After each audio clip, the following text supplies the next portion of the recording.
Audio Bible, Daniel chapter 1. In the 3rd year of the reign of Jehoiakim, king of Judah, Nebuchadnezzar, king of Babylon, came to Jerusalem and besieged it. And the Lord delivered into his hand Jehoiakim, king of Judah, along with some of the articles from the house of God. He carried these off to the land of Shinar, to the house of his God, where he put them in the treasury of his God. Then the king ordered Ashpenaz, the chief of his court officials, to bring in some Israelites from the royal family and the nobility, young men without blemish, handsome, gifted in all wisdom, knowledgeable, quick to understand, and qualified to serve in the king's palace, and to teach them the language and literature of the Chaldeans. The king assigned them daily provisions of the royal food and wine. They were to be trained for 3 years, after which they were to enter the king's service. Among these young men were some from Judah: Daniel, Hananiah, Mishael, and Azariah. The chief official gave them new names. To Daniel he gave the name Belteshazzar, to Hananiah Shadrach, to Mishael Meshach, and to Azariah Abednego. But Daniel made up his mind that he would not defile himself with the king's food or wine. So he asked the chief official for permission not to defile himself. Now God had granted Daniel favor and compassion from the chief official, but he said to Daniel, "I fear my lord the king, who has assigned your food and drink. For why should he see your faces looking thinner than those of the other young men your age? You would endanger my head before the king." Then Daniel said to the steward, whom the chief official had appointed over Daniel, Hananiah, Mishael, and Azariah, "Please test your servants for 10 days. Let us be given only vegetables to eat and water to drink. Then compare our appearances with those of the young men who are eating the royal food, and deal with your servants according to what you see." So he consented to this, and tested them for 10 days. And at the end of 10 days, they looked healthier and better nourished than all the young men who were eating the king's food. So the steward continued to withhold their choice food and the wine they were to drink, and he gave them vegetables instead. To these 4 young men God gave knowledge and understanding in every kind of literature and wisdom. And Daniel had insight into all kinds of visions and dreams.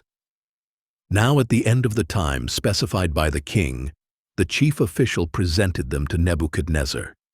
And the king spoke with them, and among all the young men he found no one equal to Daniel, Hananiah, Mishael, and Azariah.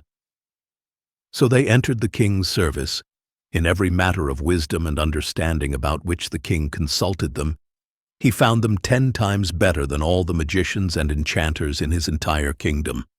And Daniel remained there until the 1st year of King Cyrus.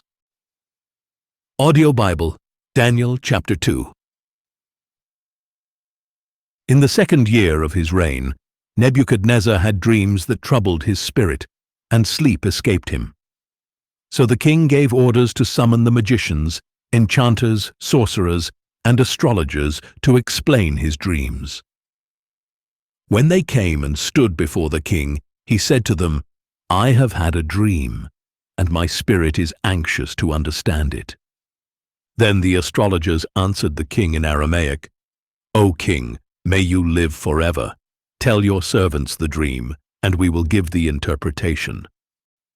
The king replied to the astrologers, "My word is final. If you do not tell me the dream and its interpretation, you will be cut into pieces, and your houses will be reduced to rubble. But if you tell me the dream and its interpretation, you will receive from me gifts and rewards and great honor. So tell me the dream and its interpretation." They answered a 2nd time, "Let the king tell the dream to his servants, and we will give the interpretation." The king replied, "I know for sure that you are stalling for time, because you see that my word is final. If you do not tell me the dream, there is only one decree for you. You have conspired to speak before me false and fraudulent words, hoping the situation will change. Therefore tell me the dream, and I will know that you can give me its interpretation." The astrologers answered the king, "No one on earth can do what the king requests. No king, however great and powerful, has ever asked anything like this of any magician, enchanter, or astrologer. What the king requests is so difficult that no one can tell it to him except the gods, whose dwelling is not with mortals."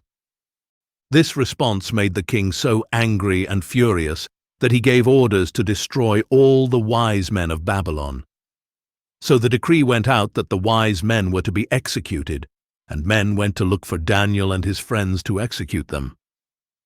When Arioch, the commander of the king's guard, went out to execute the wise men of Babylon, Daniel responded with discretion and tact.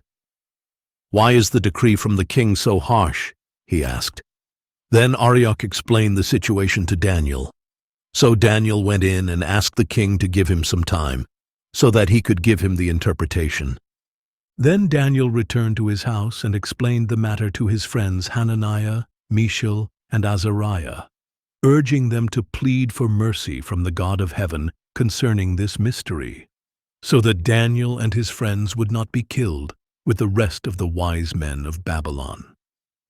During the night, the mystery was revealed to Daniel in a vision, and he blessed the God of heaven and declared, "Blessed be the name of God forever and ever, for wisdom and power belong to him. He changes the times and seasons. He removes kings and establishes them. He gives wisdom to the wise and knowledge to the discerning. He reveals the deep and hidden things. He knows what lies in darkness, and light dwells with him. To you, O God of my fathers, I give thanks and praise, because you have given me wisdom and power. And now you have made known to me what we have requested, for you have made known to us the dream of the king." Therefore Daniel went to Arioch, whom the king had appointed to destroy the wise men of Babylon, and said to him, "Do not execute the wise men of Babylon. Bring me before the king, and I will give him the interpretation." Arioch hastily brought Daniel before the king, and said to him, "I have found a man among the exiles from Judah, who will tell the king the interpretation." The king responded to Daniel, whose name was Belteshazzar, "Are you able to tell me what I saw in the dream, as well as its interpretation?" Daniel answered the king, "No wise man, enchanter, medium, or magician can explain to the king the mystery of which he inquires.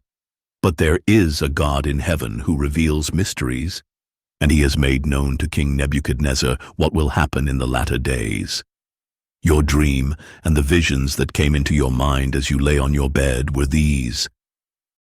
As you lay on your bed, O king, your thoughts turned to the future, and the revealer of mysteries made known to you what will happen. And to me this mystery has been revealed, not because I have more wisdom than any man alive, but in order that the interpretation might be made known to the king, and that you may understand the thoughts of your mind. As you, O king, were watching, a great statue appeared. A great and dazzling statue stood before you, and its form was awesome. The head of the statue was pure gold. Its chest and arms were silver. Its belly and thighs were bronze. Its legs were iron, and its feet were part iron and part clay. As you watched, a stone was cut out, but not by human hands. It struck the statue on its feet of iron and clay, and crushed them. Then the iron, clay, bronze, silver, and gold were shattered, and became like chaff on the threshing floor in summer. The wind carried them away, and not a trace of them could be found. But the stone that had struck the statue became a great mountain and filled the whole earth. This was the dream. Now we will tell the king its interpretation. You, O king, are the King of kings, to whom the God of heaven has given sovereignty, power, strength, and glory. Wherever the sons of men or beasts of the field or birds of the air dwell, he has given them into your hand and has made you ruler over them all. You are that head of gold. But after you there will arise another kingdom, inferior to yours. Next, a third kingdom, one of bronze, will rule the whole earth. Finally, there will be a fourth kingdom as strong as iron, for iron shatters and crushes all things, and like iron that crushes all things, it will shatter and crush all the others. And just as you saw that the feet and toes were made partly of fired clay and partly of iron, so this will be a divided kingdom. Yet some of the strength of iron will be in it, just as you saw the iron mixed with clay. And as the toes of the feet were partly iron and partly clay, so this kingdom will be partly strong and partly brittle. As you saw the iron mixed with clay, so the peoples will mix with one another but will not hold together any more than iron mixes with clay. In the days of those kings, the God of heaven will set up a kingdom that will never be destroyed, nor will it be left to another people. It will shatter all these kingdoms and bring them to an end, but will itself stand forever.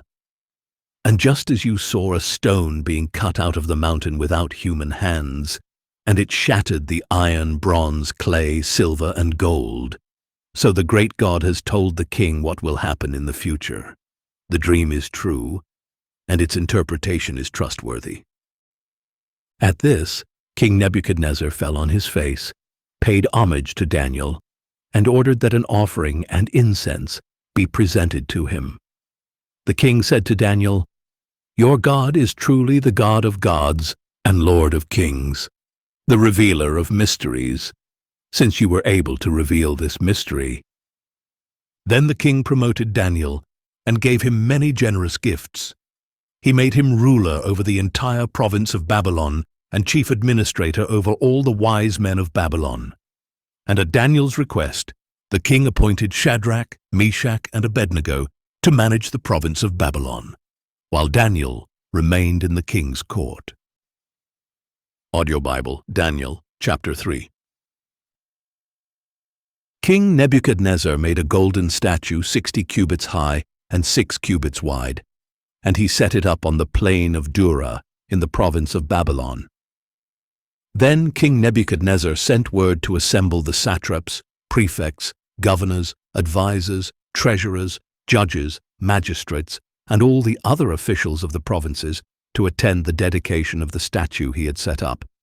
So the satraps, prefects, governors, advisors, treasurers, judges, magistrates, and all the rulers of the provinces assembled for the dedication of the statue that King Nebuchadnezzar had set up, and they stood before it. Then the herald loudly proclaimed, "O people of every nation and language, this is what you are commanded. As soon as you hear the sound of the horn, flute, zither, lyre, harp, pipes, and all kinds of music, you must fall down and worship the golden statue that King Nebuchadnezzar has set up, and whoever does not fall down and worship will immediately be thrown into the blazing fiery furnace."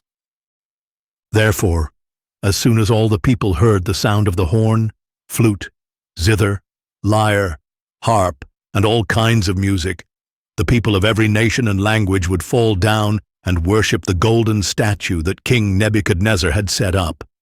At this time some astrologers came forward and maliciously accused the Jews, saying to King Nebuchadnezzar, "O king, may you live forever.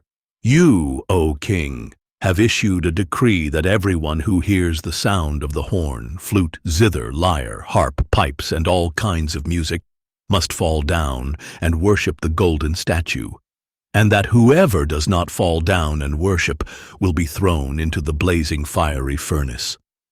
But there are some Jews you have appointed to manage the province of Babylon, Shadrach, Meshach, and Abednego, who have ignored you, O king, and have refused to serve your gods or worship the golden statue you have set up."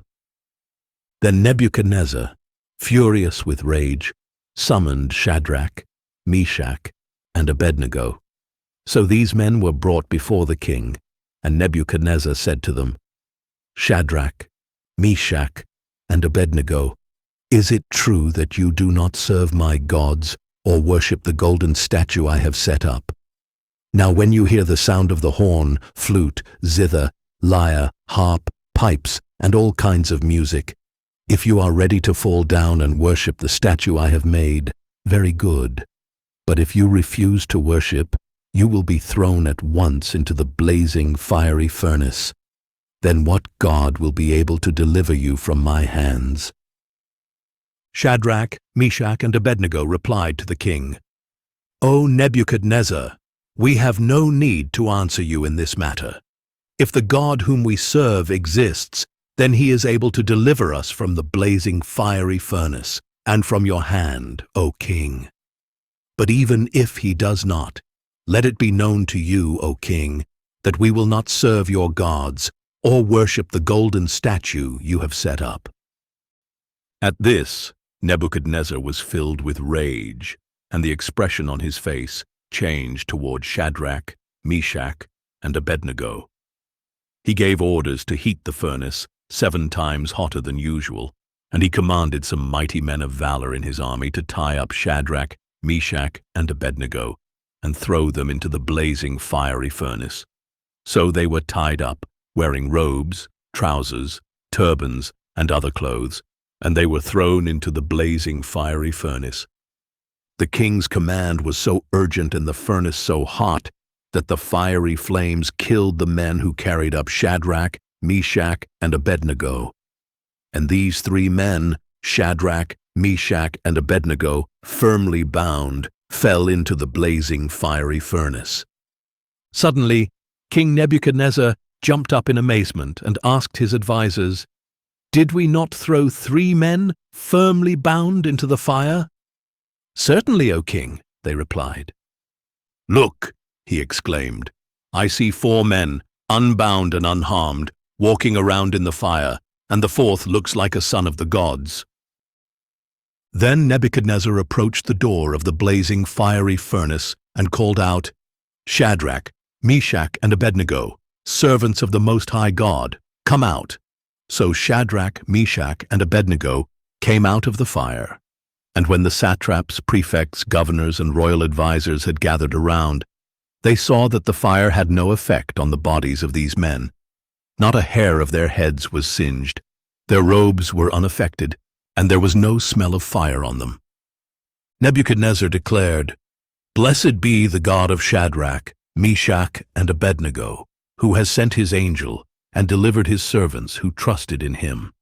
They violated the king's command and risked their lives rather than serve or worship any god except their own God. Therefore, I decree that the people of any nation or language who say anything offensive against the God of Shadrach, Meshach, and Abednego will be cut into pieces and their houses reduced to rubble, for there is no other God who can deliver in this way." Then the king promoted Shadrach, Meshach, and Abednego in the province of Babylon. Audio Bible, Daniel, chapter 4. King Nebuchadnezzar, to the people of every nation and language who dwell in all the earth, may your prosperity be multiplied. I am pleased to declare the signs and wonders that the Most High God has performed for me. How great are his signs! How mighty his wonders! His kingdom is an eternal kingdom. His dominion endures from generation to generation. I, Nebuchadnezzar, was at ease in my house and flourishing in my palace. I had a dream, and it frightened me. While I was in my bed, the images and visions in my mind alarmed me. So I issued a decree that all the wise men of Babylon be brought before me to interpret the dream for me. When the magicians, enchanters, astrologers, and diviners came in, I told them the dream, but they could not interpret it for me. But at last, into my presence came Daniel, whose name is Belteshazzar after the name of my God, and in whom is the spirit of the holy gods. And I told him the dream. O Belteshazzar, chief of the magicians, I know that the spirit of the holy gods is in you, and that no mystery baffles you. So explain to me the visions I saw in my dream and their interpretation. In these visions of my mind as I was lying in bed, I saw this come to pass. There was a tree in the midst of the land, and its height was great. The tree grew large and strong.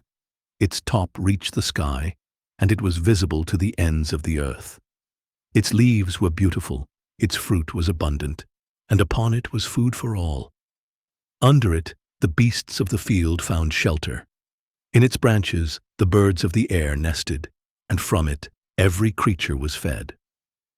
As I lay on my bed, I also saw in the visions of my mind a watcher, a holy one, coming down from heaven.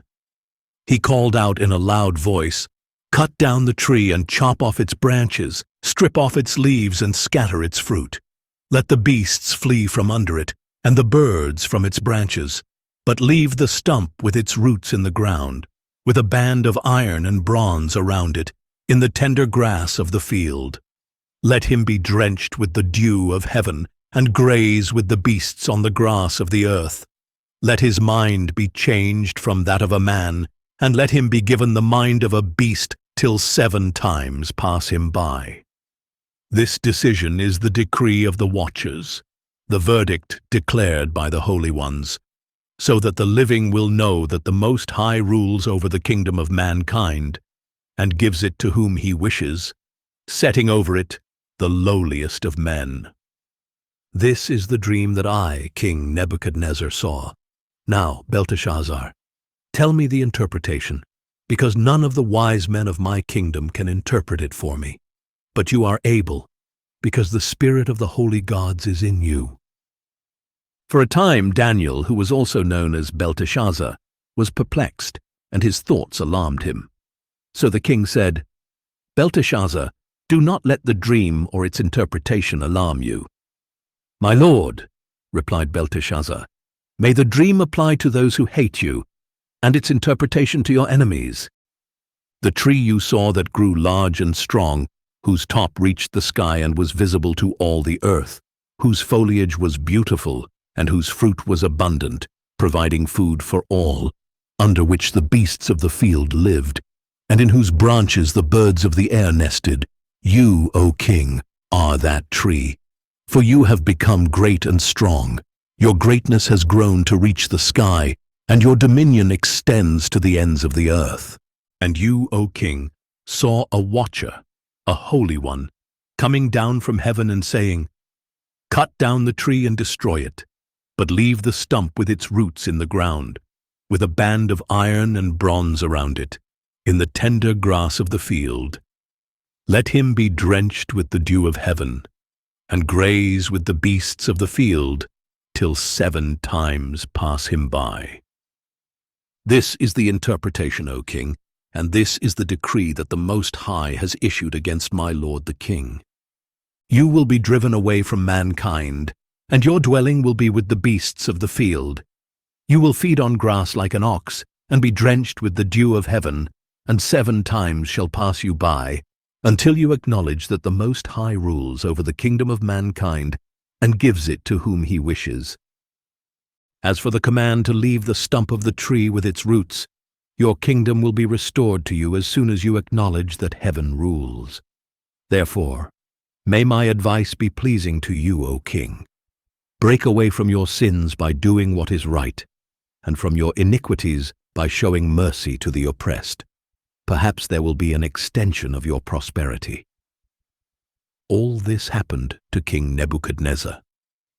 12 months later, as he was walking on the roof of the royal palace of Babylon, the king exclaimed, "Is this not Babylon the Great, which I myself have built as a royal residence by the might of my power and for the glory of my majesty?"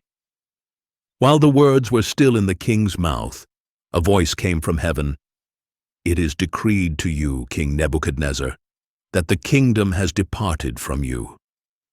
You will be driven away from mankind to live with the beasts of the field, and you will feed on grass like an ox, and 7 times will pass you by, until you acknowledge that the Most High rules over the kingdom of mankind, and gives it to whom he wishes." At that moment the sentence against Nebuchadnezzar was fulfilled. He was driven away from mankind. He ate grass like an ox, and his body was drenched with the dew of heaven, until his hair grew like the feathers of an eagle, and his nails like the claws of a bird. But at the end of those days, I, Nebuchadnezzar, looked up to heaven, and my sanity was restored to me. Then I praised the Most High, and I honored and glorified him who lives forever. For his dominion is an everlasting dominion, and his kingdom endures from generation to generation. All the peoples of the earth are counted as nothing, and he does as he pleases with the army of heaven and the peoples of the earth. There is no one who can restrain his hand or say to him, "What have you done?" At the same time my sanity was restored. My honor and splendor returned to me for the glory of my kingdom. My advisers and nobles sought me out, and I was restored to my throne, and surpassing greatness was added to me. Now I, Nebuchadnezzar, praise and exalt and glorify the King of heaven, for all his works are true, and all his ways are just, and he is able to humble those who walk in pride. Uro. Audio Bible, Daniel, chapter 5. Later, King Belshazzar held a great feast for 1,000 of his nobles, and he drank wine with them. Under the influence of the wine, Belshazzar gave orders to bring in the gold and silver vessels that Nebuchadnezzar his father had taken from the temple in Jerusalem, so that the king could drink from them, along with his nobles, his wives, and his concubines. Thus they brought in the gold vessels that had been taken from the temple, the house of God in Jerusalem, and the king drank from them, along with his nobles, his wives, and his concubines. As they drank the wine, they praised their gods of gold and silver, bronze and iron, wood and stone. At that moment the fingers of a human hand appeared and wrote on the plaster of the wall near the lampstand in the royal palace. As the king watched the hand that was writing, his face grew pale, and his thoughts so alarmed him that his hips gave way and his knees knocked together. The king called out for the enchanters, astrologers, and diviners to be brought in, and he said to these wise men of Babylon, "Whoever reads this inscription and tells me its interpretation will be clothed in purple and have a gold chain placed around his neck, and he will be made the third highest ruler in the kingdom." So all the king's wise men came in, but they could not read the inscription or interpret it for him. Then King Belshazzar became even more terrified. His face grew even more pale, and his nobles were bewildered. Hearing the outcry of the king and his nobles, the queen entered the banquet hall. "O king, may you live forever," she said. "Do not let your thoughts terrify you, or your face grow pale. There is a man in your kingdom who has the spirit of the holy gods in him. In the days of your father, he was found to have insight, intelligence, and wisdom like that of the gods. Your father, King Nebuchadnezzar, appointed him chief of the magicians, enchanters, astrologers, and diviners. Your own father, the king, did this because Daniel, the one he named Belteshazzar, was found to have an extraordinary spirit, as well as knowledge, understanding, and the ability to interpret dreams, explain riddles, and solve difficult problems. Summon Daniel, therefore, and he will give you the interpretation." So Daniel was brought before the king, who asked him, "Are you Daniel, one of the exiles my father the king brought from Judah? I have heard that the spirit of the gods is in you, and that you have insight, intelligence, and extraordinary wisdom." Now the wise men and enchanters were brought before me to read this inscription and interpret it for me, but they could not give its interpretation. But I have heard about you, that you are able to give interpretations and solve difficult problems. Therefore, if you can read this inscription and give me its interpretation, you will be clothed in purple and have a gold chain placed around your neck, and you will be made the third highest ruler in the kingdom." In response, Daniel said to the king, "You may keep your gifts for yourself, and give your rewards to someone else. Nevertheless, I will read the inscription for the king and interpret it for him. As for you, O king, the Most High God gave your father Nebuchadnezzar sovereignty and greatness, glory and honor. Because of the greatness that he bestowed on him, the people of every nation and language trembled in fear before him. He killed whom he wished, and kept alive whom he wished. He exalted whom he wished, and humbled whom he wished. But when his heart became arrogant, and his spirit was hardened with pride, he was deposed from his royal throne, and his glory was taken from him. He was driven away from mankind, and his mind was like that of a beast. He lived with the wild donkeys and ate grass like an ox, and his body was drenched with the dew of heaven until he acknowledged that the Most High God rules over the kingdom of mankind, setting over it whom he wishes. But you, his son, O Belshazzar, have not humbled your heart, even though you knew all this. Instead, you have exalted yourself against the Lord of heaven. The vessels from his house were brought to you, and as you drank wine from them with your nobles, wives, and concubines, you praised your gods of silver and gold, bronze and iron, wood and stone, which cannot see or hear or understand. But you have failed to glorify the God who holds in his hand your very breath and all your ways. Therefore, he sent the hand that wrote the inscription. Now, this is the inscription that was written: Mene, Mene, Tekel, Parsin. And this is the interpretation of the message. Mene means that God has numbered the days of your reign and brought it to an end. Tekel means that you have been weighed on the scales and found deficient. Peres means that your kingdom has been divided and given over to the Medes and Persians. Then Belshazzar gave the command, and they clothed Daniel in purple, placed a gold chain around his neck, and proclaimed him the third highest ruler in the kingdom. That very night, Belshazzar, king of the Chaldeans, was slain, and Darius the Mede received the kingdom at the age of 62. Audio Bible, Daniel, chapter 6. Now, it pleased Darius to appoint 120 satraps to rule throughout the kingdom, and over them 3 administrators, including Daniel, to whom these satraps were accountable so that the king would not suffer loss. Soon, by his extraordinary spirit, Daniel distinguished himself among the administrators and satraps, so the king planned to set him over the whole kingdom.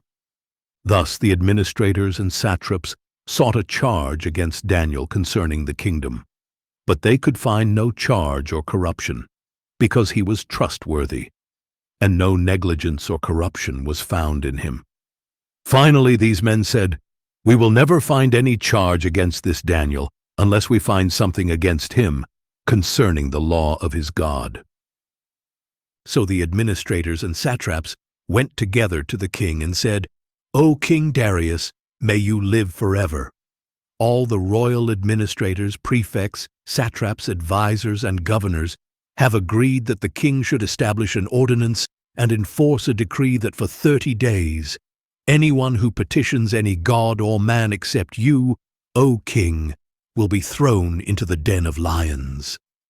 Therefore, O king, establish the decree and sign the document so that it cannot be changed, in accordance with the law of the Medes and Persians, which cannot be repealed."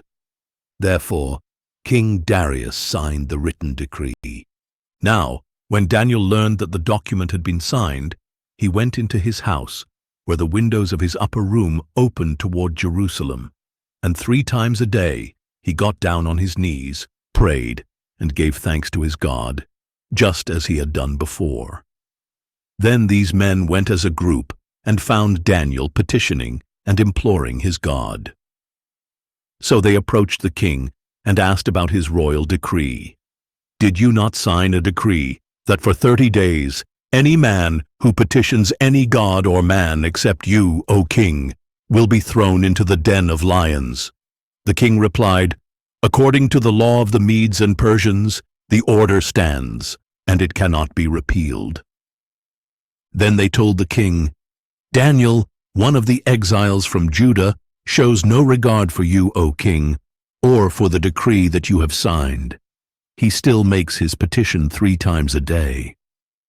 As soon as the king heard this, he was deeply distressed and set his mind on delivering Daniel, and he labored until sundown to rescue him. Then the men approached the king together and said to him, "Remember, O king, that by the law of the Medes and Persians, no decree or ordinance established by the king can be changed." So the king gave the order, and they brought Daniel and threw him into the den of lions. The king said to Daniel, "May your God, whom you serve continually, deliver you." A stone was brought and placed over the mouth of the den, and the king sealed it with his own signet ring and with the rings of his nobles, so that nothing concerning Daniel could be changed. Then the king went to his palace and spent the night fasting. No entertainment was brought before him, and sleep fled from him. At the first light of dawn, the king got up and hurried to the den of lions. When he reached the den, he cried out in a voice of anguish, "O Daniel, servant of the living God, has your God, whom you serve continually, been able to deliver you from the lions?" Then Daniel replied, "O king, may you live forever. My God sent his angel and shut the mouths of the lions. They have not hurt me, for I was found innocent in his sight, and I have done no wrong against you, O king." The king was overjoyed and gave orders to lift Daniel out of the den. And when Daniel was lifted out of the den, no wounds whatsoever were found on him, because he had trusted in his God. At the command of the king, the men who had falsely accused Daniel were brought and thrown into the den of lions, they and their children and wives. And before they had reached the bottom of the den, the lions overpowered them and crushed all their bones. Then King Darius wrote to the people of every nation and language throughout the land, "May your prosperity abound. I hereby decree that in every part of my kingdom men are to tremble in fear before the God of Daniel. For he is the living God, and he endures forever. His kingdom will never be destroyed, and his dominion will never end. He delivers and rescues.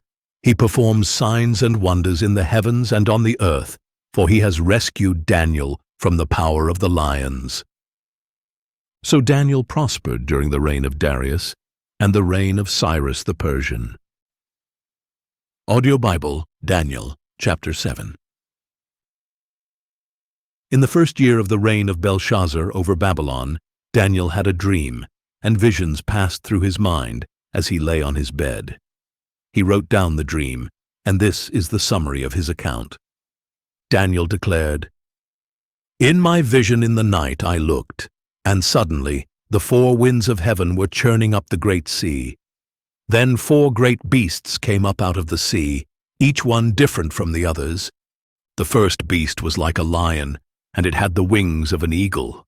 I watched until its wings were torn off, and it was lifted up from the ground and made to stand on 2 feet like a man, and given the mind of a man. Suddenly, another beast appeared, which looked like a bear. It was raised up on one of its sides, and it had 3 ribs in its mouth between its teeth. So it was told, 'Get up and gorge yourself on flesh.' Next, as I watched, suddenly another beast appeared. It was like a leopard, and on its back it had 4 wings like those of a bird. The beast also had 4 heads, and it was given authority to rule.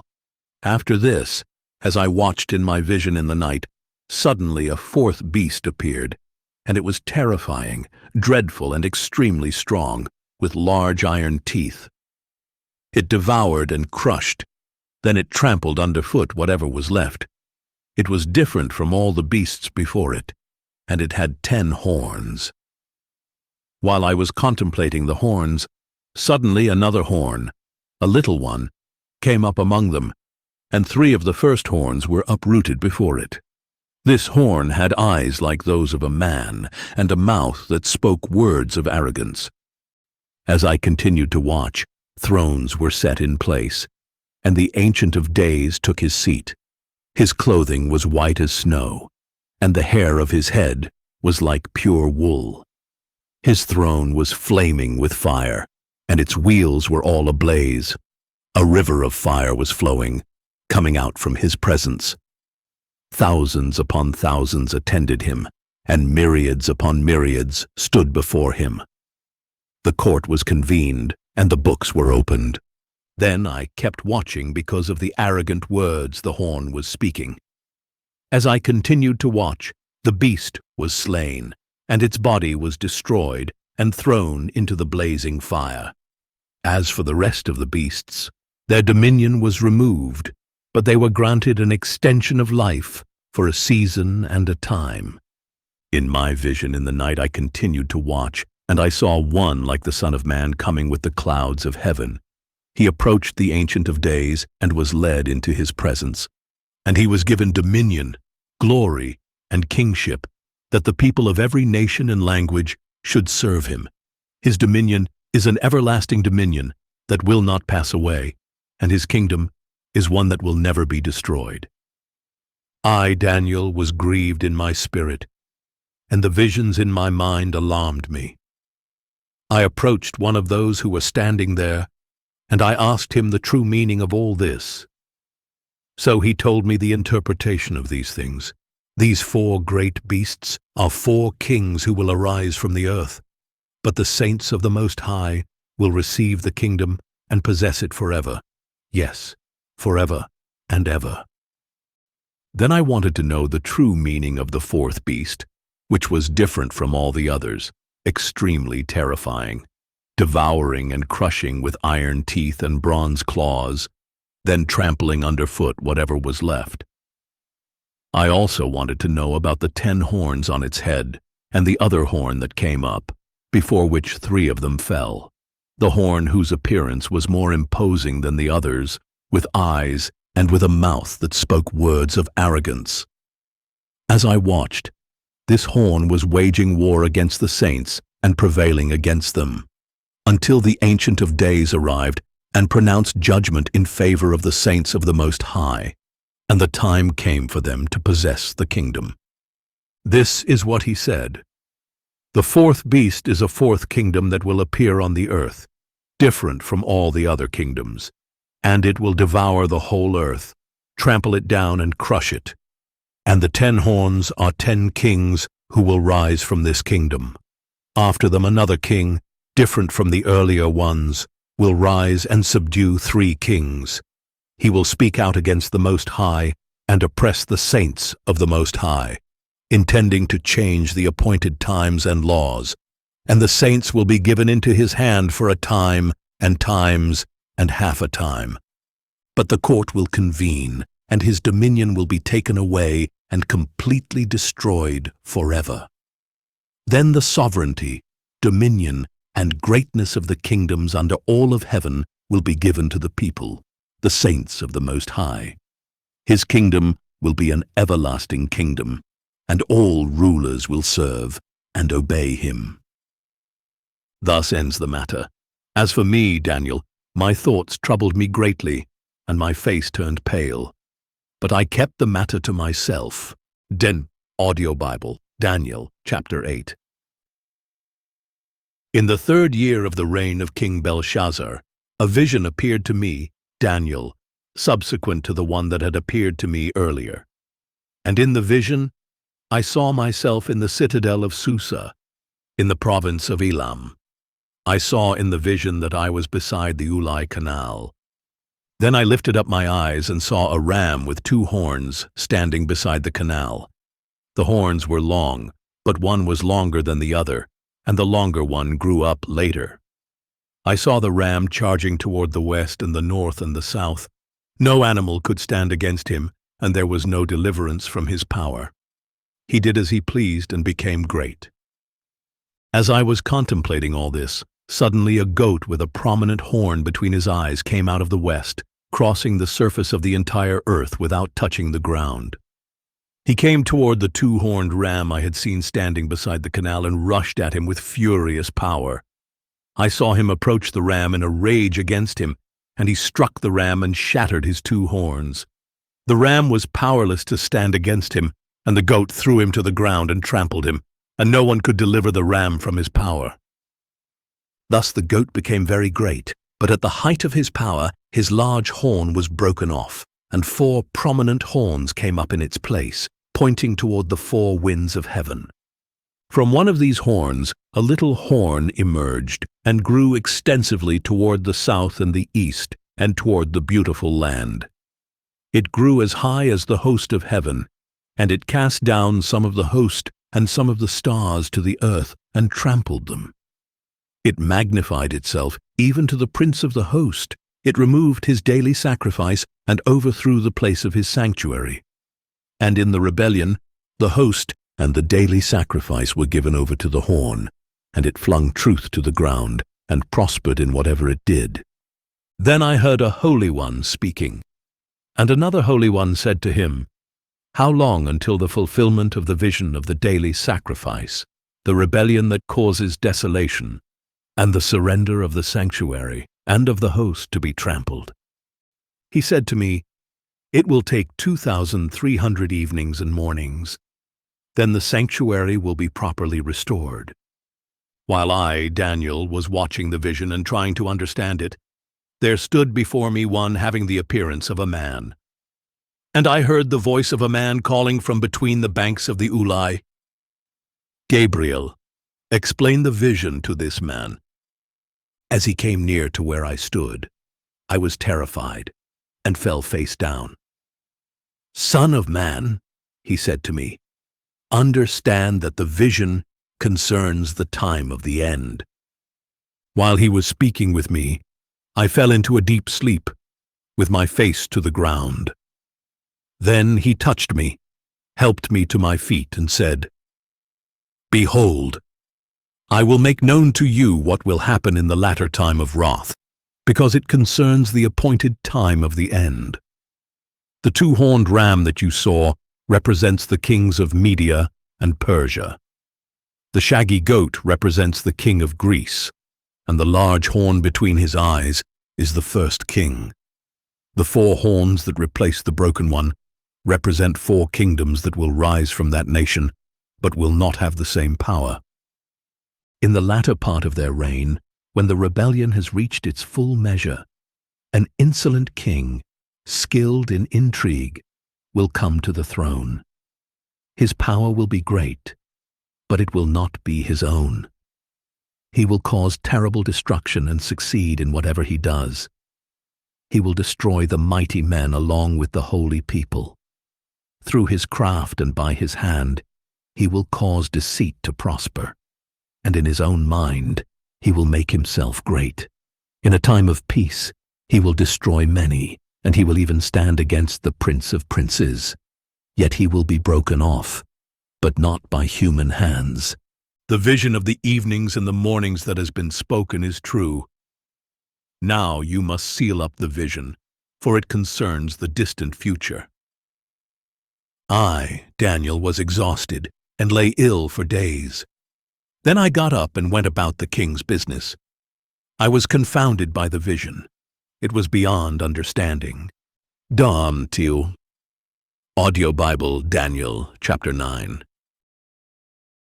In the first year of Darius son of Xerxes, a Mede by descent, who was made ruler over the kingdom of the Chaldeans, in the first year of his reign, I, Daniel, understood from the sacred books, according to the word of the Lord to Jeremiah the prophet, that the desolation of Jerusalem would last 70 years.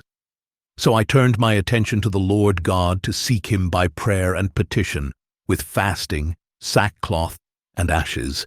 And I prayed to the Lord my God and confessed, "O Lord, the great and awesome God, who keeps his covenant of loving devotion to those who love him and keep his commandments, we have sinned and done wrong. We have acted wickedly and rebelled. We have turned away from your commandments and ordinances. We have not listened to your servants the prophets, who spoke in your name to our kings, leaders, fathers, and all the people of the land. To you, O Lord, belongs righteousness, But this day we are covered with shame. The men of Judah, the people of Jerusalem, and all Israel near and far, in all the countries to which you have driven us because of our unfaithfulness to you. O Lord, we are covered with shame, our kings, our leaders, and our fathers, because we have sinned against you. To the Lord our God belong compassion and forgiveness, even though we have rebelled against him and have not obeyed the voice of the Lord our God to walk in his laws, which he set before us through his servants the prophets. All Israel has transgressed your law and turned away, refusing to obey your voice. So the oath and the curse written in the law of Moses, the servant of God, has been poured out on us, because we have sinned against you.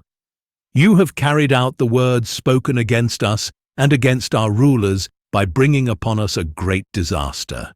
For under all of heaven nothing has ever been done like what has been done to Jerusalem.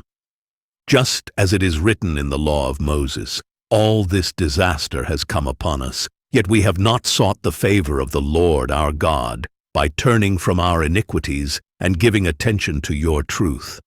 Therefore the Lord has kept the calamity in store and brought it upon us. For the Lord our God is righteous in all he does, yet we have not obeyed his voice. Now, O Lord our God, who brought your people out of the land of Egypt with a mighty hand, and who made for yourself a name renowned to this day, we have sinned, we have acted wickedly. O Lord, in keeping with all your righteous acts, I pray that your anger and wrath may turn away from your city Jerusalem, your holy mountain. For because of our sins and the iniquities of our fathers, Jerusalem and your people are a reproach to all around us. So now, our God, hear the prayers and petitions of your servant. For your sake, O Lord, cause your face to shine upon your desolate sanctuary. Incline your ear, O my God, and hear. Open your eyes and see the desolation of the city that bears your name. For we are not presenting our petitions before you because of our righteous acts, but because of your great compassion. O Lord, listen. O Lord, forgive. O Lord, hear and act. For your sake, O my God, do not delay, because your city and your people bear your name. While I was speaking, praying, confessing my sin and that of my people Israel, and presenting my petition before the Lord my God concerning his holy mountain, while I was still praying, Gabriel, the man I had seen in the earlier vision, came to me in swift flight about the time of the evening sacrifice. He instructed me and spoke with me, saying, O Daniel, I have come now to give you insight and understanding. At the beginning of your petitions, an answer went out, and I have come to tell you, for you are highly precious. So consider the message and understand the vision. 70 weeks are decreed for your people and your holy city to stop their transgression, to put an end to sin, to make atonement for iniquity, to bring in everlasting righteousness, to seal up vision and prophecy, and to anoint the most holy place. Know and understand this. From the issuance of the decree to restore and rebuild Jerusalem until the Messiah, the Prince, there will be 7 weeks and 62 weeks. It will be rebuilt with streets and a trench, but in times of distress. Then after the 62 weeks the Messiah will be cut off and will have nothing. Then the people of the Prince who is to come will destroy the city and the sanctuary. The end will come like a flood, and until the end there will be war. Desolations have been decreed, and he will confirm a covenant with many for 1 week. But in the middle of the week he will put an end to sacrifice and offering. And on the wing of the temple will come the abomination that causes desolation until the decreed destruction is poured out upon him. Okay. Audio Bible, Daniel, chapter 10. In the 3rd year of Cyrus king of Persia, a message was revealed to Daniel, who was called Belteshazzar. The message was true, and it concerned a great conflict, and the understanding of the message was given to him in a vision. In those days I, Daniel, was mourning for 3 full weeks. I ate no rich food, no meat or wine entered my mouth, and I did not anoint myself with oil until the 3 weeks were completed. On the 24th day of the first month, as I was standing on the bank of the great river, the Tigris, I lifted up my eyes, and behold, there was a certain man dressed in linen, with a belt of fine gold from Uphaz around his waist. His body was like beryl, his face like the brilliance of lightning, his eyes like flaming torches, his arms and legs like the gleam of polished bronze, and his voice like the sound of a multitude. Only I, Daniel, saw the vision. The men with me did not see it, but a great terror fell upon them, and they ran and hid themselves. So I was left alone, gazing at this great vision. No strength remained in me, my face grew deathly pale, and I was powerless. I heard the sound of his words, and as I listened, I fell into a deep sleep, with my face to the ground. Suddenly, a hand touched me and set me trembling on my hands and knees. He said to me, "Daniel, you are a man who is highly precious. Consider carefully the words that I am about to say to you. Stand up, for I have now been sent to you." And when he had said this to me, I stood up trembling. "Do not be afraid, Daniel," he said, "for from the first day that you purposed to understand and to humble yourself before your God, your words were heard, and I have come in response to them. However, the prince of the kingdom of Persia opposed me for 21 days. Then Michael, one of the chief princes, came to help me, for I had been left there with the kings of Persia. Now I have come to explain to you what will happen to your people in the latter days, for the vision concerns those days." While he was speaking these words to me, I set my face toward the ground and became speechless. And suddenly, one with the likeness of a man touched my lips, and I opened my mouth and said to the one standing before me, "My Lord, because of the vision, I am overcome with anguish, and I have no strength. How can I, your servant, speak with you, my Lord? Now I have no strength, nor is any breath left in me." Again the one with the likeness of a man touched me and strengthened me.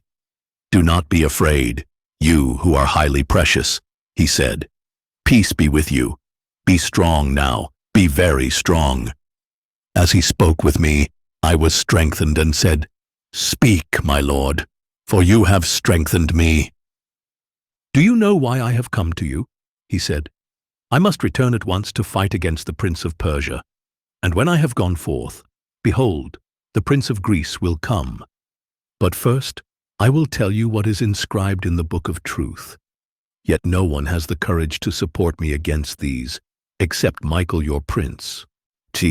Audio Bible, Daniel, chapter 11. "And I, in the first year of Darius the Mede, stood up to strengthen and protect him. Now then, I will tell you the truth. 3 more kings will arise in Persia, and then a 4th, who will be far richer than all the others. By the power of his wealth, he will stir up everyone against the kingdom of Greece. Then a mighty king will arise, who will rule with great authority and do as he pleases. But as soon as he is established, his kingdom will be broken up and parceled out toward the 4 winds of heaven. It will not go to his descendants, nor will it have the authority with which he ruled, because his kingdom will be uprooted and given to others. The king of the south will grow strong, but one of his commanders will grow even stronger and will rule his own kingdom with great authority. After some years, they will form an alliance, and the daughter of the king of the south will go to the king of the north to seal the agreement. But his daughter will not retain her position of power, nor will his strength endure. At that time she will be given up, along with her royal escort and her father, and the one who supported her. But one from her family line will rise up in his place, come against the army of the king of the north, and enter his fortress, fighting and prevailing. He will take even their gods captive to Egypt, with their metal images and their precious vessels of silver and gold. For some years he will stay away from the king of the north, who will invade the realm of the king of the south, and then return to his own land. But his sons will stir up strife and assemble a great army, which will advance forcefully, sweeping through like a flood, and will again carry the battle as far as his fortress. In a rage, the king of the south will march out to fight the king of the north, who will raise a large army, but it will be delivered into the hand of his enemy. When the army is carried off, the king of the south will be proud in heart, and will cast down tens of thousands, but he will not triumph. For the king of the north will raise another army, larger than the first, and after some years he will advance with a great army and many supplies. In those times many will rise up against the king of the south. Violent ones among your own people will exalt themselves in fulfillment of the vision, but they will fail. Then the king of the north will come, build up a siege ramp, and capture a fortified city. The forces of the south will not stand. Even their best troops will not be able to resist. The invader will do as he pleases, and no one will stand against him. He will establish himself in the beautiful land, with destruction in his hand. He will resolve to come with the strength of his whole kingdom, and will reach an agreement with the king of the south. He will give him a daughter in marriage in order to overthrow the kingdom, but his plan will not succeed or help him. Then he will turn his face to the coastlands and capture many of them. But a commander will put an end to his reproach and will turn it back upon him. After this, he will turn back toward the fortresses of his own land, but he will stumble and fall and be no more. In his place, one will arise who will send out a tax collector for the glory of the kingdom. But within a few days he will be destroyed, though not in anger or in battle. In his place, a despicable person will arise. Royal honors will not be given to him, but he will come in a time of peace and seize the kingdom by intrigue. Then a flood of forces will be swept away before him and destroyed, along with a prince of the covenant. After an alliance is made with him, he will act deceitfully, for he will rise to power with only a few people. In a time of peace, he will invade the richest provinces and do what his fathers and forefathers never did. He will lavish plunder, loot, and wealth on his followers, and he will plot against the strongholds, but only for a time. And with a large army he will stir up his power and his courage against the king of the south, who will mobilize a very large and powerful army, but will not withstand the plots devised against him.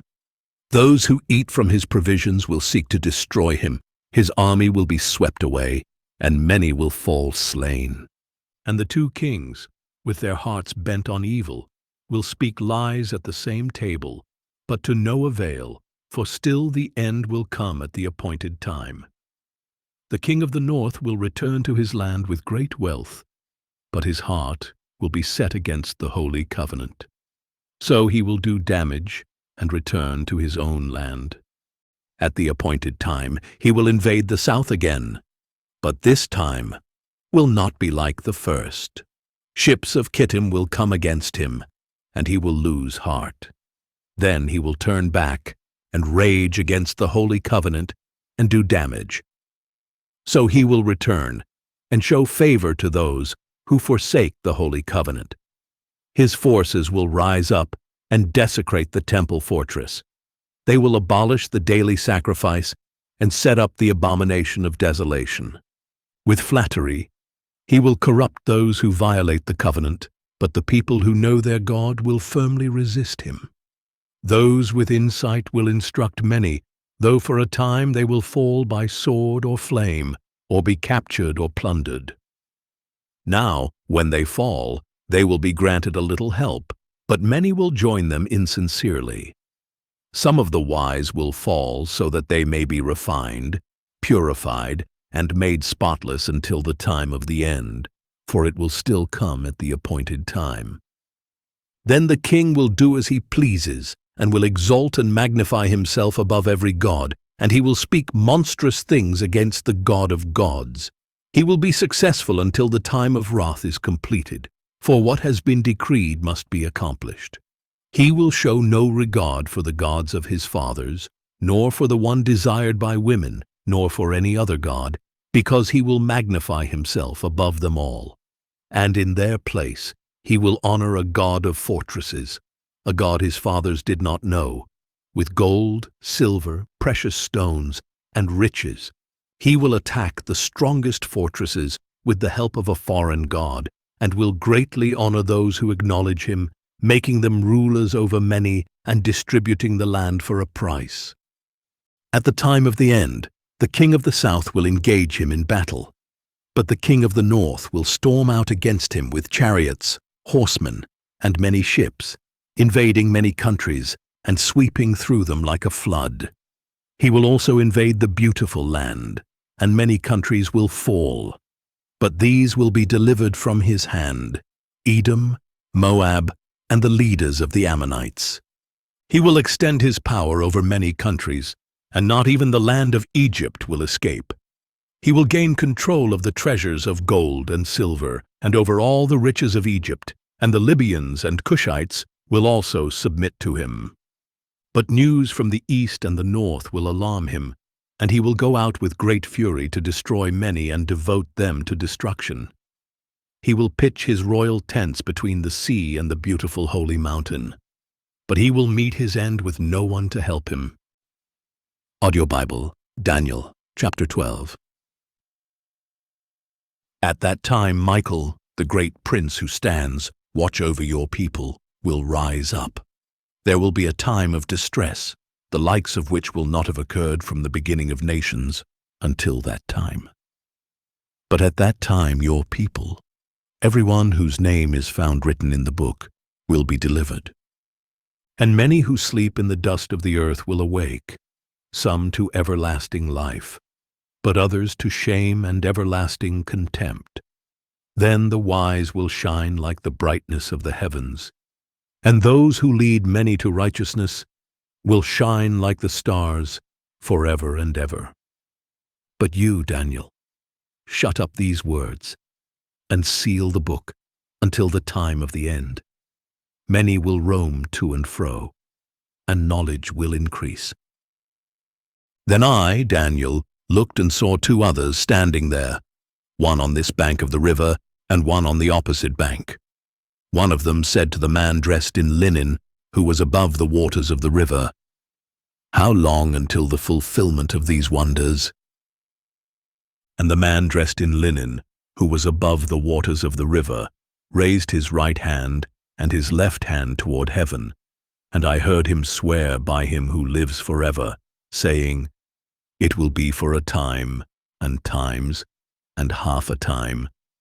When the power of the holy people has finally been shattered, all these things will be completed." I heard, but I did not understand. So I asked, "My Lord, what will be the outcome of these things?"